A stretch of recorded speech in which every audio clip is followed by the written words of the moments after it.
being incarcerated for something that you ain't do, man. What was going through your mind at that time? Man. And how does your 2020 hindsight feel about that whole situation? I'm gonna say it like this. There's been things in my past life where I feel like I should have probably been disciplined for and punished for and went and seen somebody about.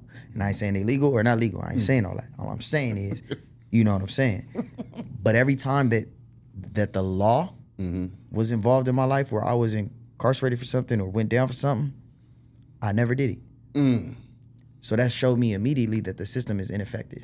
My God. You know what I'm saying? Like it's not the end all be all for justice. Yeah. So for me, that's where that pain come from with that first line when I say, like, you know, deny the bail, I said fuck your honor. Because how is there honor in throwing a book at a child? Come on. How is there honor in throwing a book at somebody who you aren't 100% that they did it? Ain't no honor in that.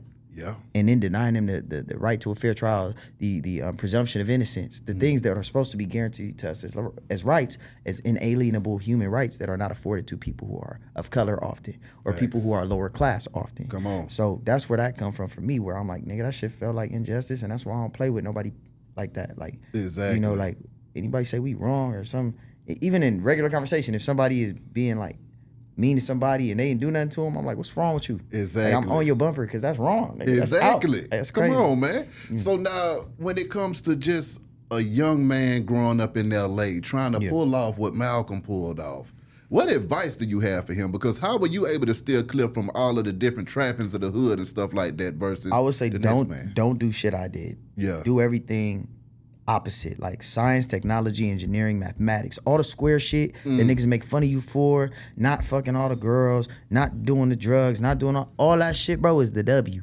I hate to say it because it's not cool and it's not sexy and it's not fly and it's probably not the best thing to say. And it's not to say that those of us who participated in it were lesser people. We just didn't have we didn't have options, we didn't have knowledge, or the people who are our mentors, that's all they knew. So I'm not judging or passing sentence more so on what I went through or what similar people may have gone through.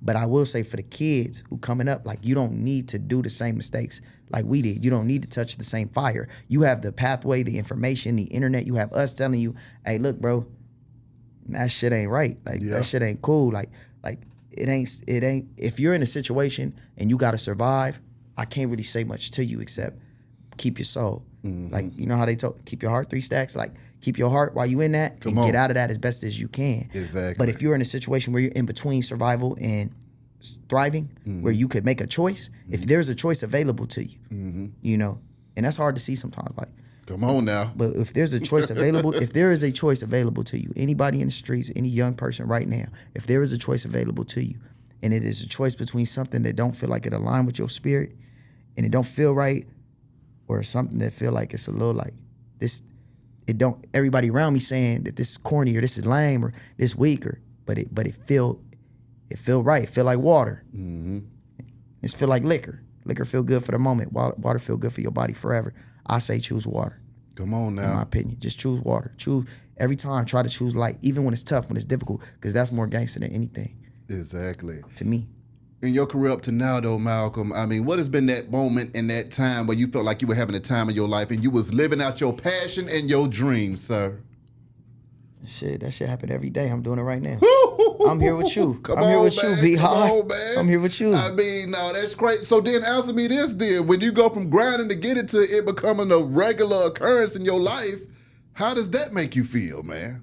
It feels like you somewhere in between. I got it and I don't. Because even when it's happening, it's like you're trying to enjoy it. Yeah. But there's that, when you come up, like how anybody comes up who isn't rich, you thinking about, well, tomorrow, is it gonna be there? How do I solidify this moment continuing? Come on now. And sometimes it robs you of the enjoyment, and that's where I'm at. I'm trying to be more present. It's tough. So now answer me that too, man, because when it comes to these careers and stuff moving so fast, are you enjoying recording with Lil Baby, shooting videos, having a good time on the set of Raising Cain, and the enjoyment? If I'm being real, you know, it's funny, the best time that I, like, regardless of what it is now, you know, and he has and let me say this, Baby got an artist right now named Rilo. His song out, Rilo Hard. We all fuck with Rilo. Yeah. Thugger album is out. Thug going crazy. Yeah. You know, like, he got some artists coming out, and he got a song with The Weeknd. Abel's Hard. I had the pleasure of knowing Abel at some point or later, like way back in the day. So like I love watching all these people who, you know, get they shit on. But for me, it was when we created something. I think we created something really special. I can't tell the market to love it. Yeah. I can just pray that they feel it. And I that was the moment where I'm like, that's where I'm like, yeah, wow, this is amazing. I'm in here with somebody who's come from very similar situations. Because he from the, if I'm not mistaken, he's from the West. Side. And I'm from the West. Zone 4. And I'm from the West where I'm from in the West. And I'm from a particular part of the West Side. Yeah. You know, they don't call it what they call it for nothing. Come on now. So for us two niggas to be in here with Future and Zona Man and KB. What was that studio session like with all that talent in there, man? Break that down to me, Malcolm. Damn. We was going crazy. It was, and you know, it look, I'll just take this. When Future was sitting there like, shit kind of hard. Like you could tell he was feeling it. Like, and I'm like, damn, you know what I mean? Like that's the moment where you're like, we creating something and it's connecting. Yeah. And even Said. Okay. Little baby's. Yeah, I know Said. Guy. Yeah. Said and his his young engineer from Mississippi, or Alabama. I think he's from Alabama. And they both was like, yo, he gave you a verse, bro. He gave you a real verse. Like, and I'm kind of like, damn, maybe I should go re-record my verse because I was just vibing. But I didn't even want to do that because at the end of the day, that boy did something special on that song, and that was the dope part, was watching him feel it, catch it, and then go in. Because let's keep it a buck, nigga. Niggas give verses to people all the time, and that should be mid or whatever, or phoned in or whatever. And whether that man ever says what's up to me again outside of the industry, whatever, like we had that moment was real. Like that music, that shit was real. Exactly. And that was more than enough for me. I had a great time doing that shit. And that's what I do it for. I do it to because I know somebody else gonna feel it if they really from it. If you really from it, you can't listen to this song. When I marinated on it, I said, man, let me see what Malcolm over here up to. And I heard them, so I said, this nigga in here jamming like hell. So I was pleasantly surprised my damn self, sir.